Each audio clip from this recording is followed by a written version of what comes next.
Hi, I'm Bob. I'm here to tell you about my near-death experience. I kind of knew this was coming. That's sort of the weird thing is, for almost a decade, I had a sense that something was up. Every time I take a business trip or get on a plane and go somewhere, I don't know why, I just sort of felt this sort of premonition that something was going to happen. And just kind of always had this creepy feeling like when I would go away on a trip that I had to get stuff done. And I usually do every year for my birthday in the fall is I get a physical, go to the doctor. For the last couple of years, the doctor told me my blood pressure and cholesterol was not looking so good. She wanted to put me on meds. So fall 2019, she said, it's time to go on some blood pressure meds. We'll start you off. And I said, well, I'm going on a business trip. So I didn't want to be trying to manage my blood pressure meds in a foreign country. So I asked to put it off and I would just start when I got back. So of course, fall 2019, the trip gets delayed. I don't leave until February and the pandemic hits. And so when I came back, the country was an entirely different place. I basically avoided the doctor at that point. I missed my 2020, 2021, 2022 doctor's appointments for my physical. And I felt, like I wasn't well. I'd taken a few more trips. And in January of 23, which is like 9 months ago, I flew out of state for one-day meeting. And while in a meeting, we have these stand-up meetings around hardware. We talk about stuff. In a meeting, I felt this pop and burn across my chest. I knew that this was it. At that moment, I was like, wow, this is the business trip. It's really happening. And it was kind of surreal. All I could think of doing was getting to my phone, which I left in another lab, to message my kids. So I went to the next lab, got my phone. I just messaged my youngest son. I said, something's wrong. And that was it. My coworkers found me sitting in a chair, looking at the ceiling with my eyes open in a puddle of sweat. We didn't know what was wrong at that moment, but what had happened is I had a ruptured aorta, which is the vessel that comes out of the top of your heart, comes out the top, makes a horseshoe turn. There's a main artery that goes to your brain and one to each of your arms and down to both your legs. And just on the inside of that turn, they call it an A section or whatever, that ruptured and I was bleeding out internally. I guess it clotted or something. And that's what got the blood back to my brain. And I was surrounded by coworkers, and all I could think of was, oh, I must have fallen asleep. My chest hurts. I was really embarrassed. And I just told everybody, actually, I'll be fine. I got to hop on a plane. I think I need to just get my stuff together and head home. And they said, but you're sitting in a puddle of water. I looked down at the floor and my arms had been draped to the side. And I guess I just sweat a lot of liquid.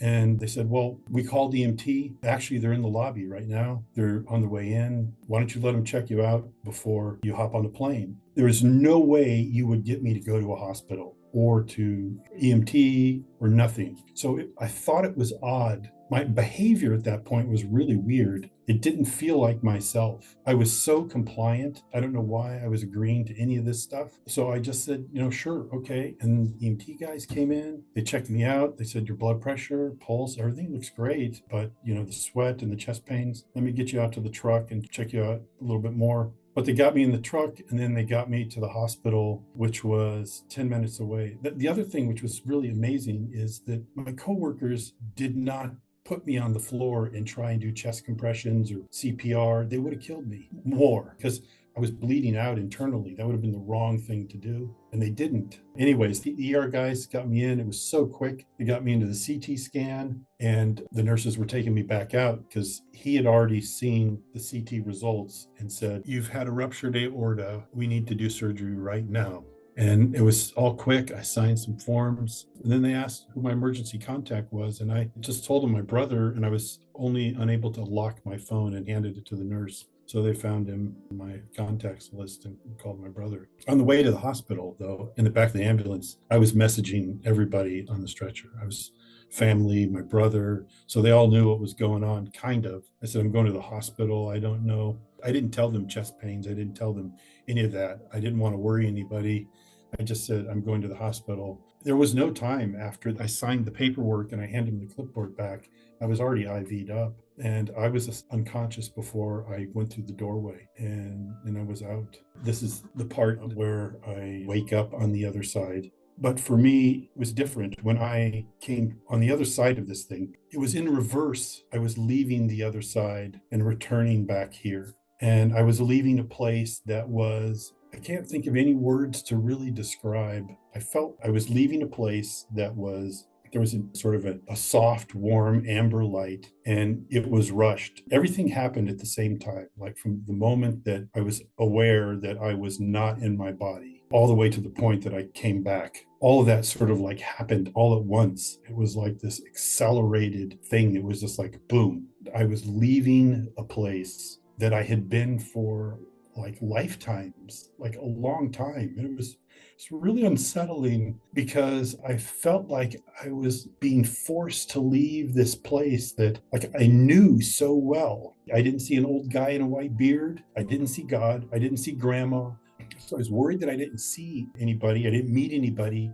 I didn't talk to anybody. Most of it is all an understanding or a knowing that everything made sense. It's like I understood what life meant here. I didn't come back with an answer that I could tell you that's what it means. But when I left there, it all made sense. I was allowed to be aware of the transition and returning, but I was not allowed to remember the lifetimes. It felt like it was their lifetimes. I wasn't allowed to recall any of that. I wasn't told, but I was just aware that I needed to return. I had to finish really strong. It's really difficult to try and explain. You know, I was facing sort of down, flat, like I would be laying in a bed, but I wasn't. I was in this space that was all dark and black. There, I couldn't feel anything. I felt like I was facing one direction, but I could see behind me as I was leaving behind me. But there was a tunnel. People see, you know, it's all black and you see the light at the end of the tunnel. It was like it was behind me and I was leaving there. It was like it was rushed. It was like this rushed experience, like, oh,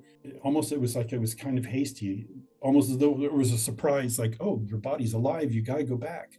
You know, I didn't feel the excitement about going back. I didn't want to go back. I didn't know what I was going back to. I didn't remember any of this. And when I think about how important my sons are to me, I did not remember them. I didn't remember my family. I didn't remember any of this. This transition of leaving this other place that was so familiar. And as I'm coming back, I got a life review on the return. And it was like a re-download of what I'm going back to. And the very first feeling was I felt really guilty that I'd forgotten my life. I felt really bad that I'd forgotten, you know, the people I loved. Like, how can I forget this? You know, it's like it was a rewind of my exit. There was a lot of things I remember, and no one told me, just I understood that you have everything you need to finish. And I felt very confident that I need to get the job done, whatever it is. That's the other thing that has been so perplexing is I didn't get like a message like, go do this thing, you know. The first physical sensation I had in that transition going from there to here was the silhouette of one figure. It wasn't God, it was someone who knew me there. And there were others that were like at the fringe of the edge, like they're all peeking over the edge of a barrel. And they just seemed so goofy and happy and excited that I was going. And the first sensation I had after being aware of what I was going back to was that I was super clean and I just slipped into this back into this dirty body. And that's when I started to feel heavy. I could feel tightness or pain in my chest. I couldn't move. There was a breathing tube in my throat and I was aware of my body again, and it was there. And then it was like it subsided for a moment. And then I heard some voices. I heard a nurse talking about transfusion. She says, looks like your blood's too thin. We're going to have to thicken it up. I don't know where that conversation happened, if that happened surgery prep or post. I haven't bothered to query the doctor for any of that, but that was that conversation. Coming back in that transition stage before I came back into my body was that I remember it was like I was having a conversation with somebody about like, you know, the deal. Like, and it was like, oh, no, it's okay. You're going to have everything you need. And then I said, well, because I was aware now of who I was going back to and still talking to the other side, I asked, how many years have I been in a coma? I guess I thought I was in a coma. And it was like there was laughter, and it was like oh, don't worry about it. And it was strange, but I didn't worry about it. And so when I was coming to and I got my phone, I realized, no, I've not been in a coma. I'm coming out of surgery and I don't know what they did to me and I don't know what was wrong. So, and I didn't know for at least a day what had happened.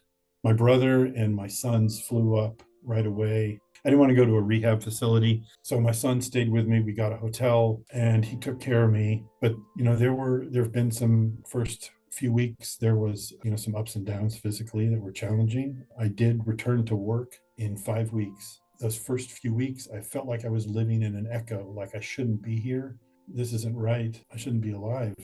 And I found out, the odds and what happened. Something was not right.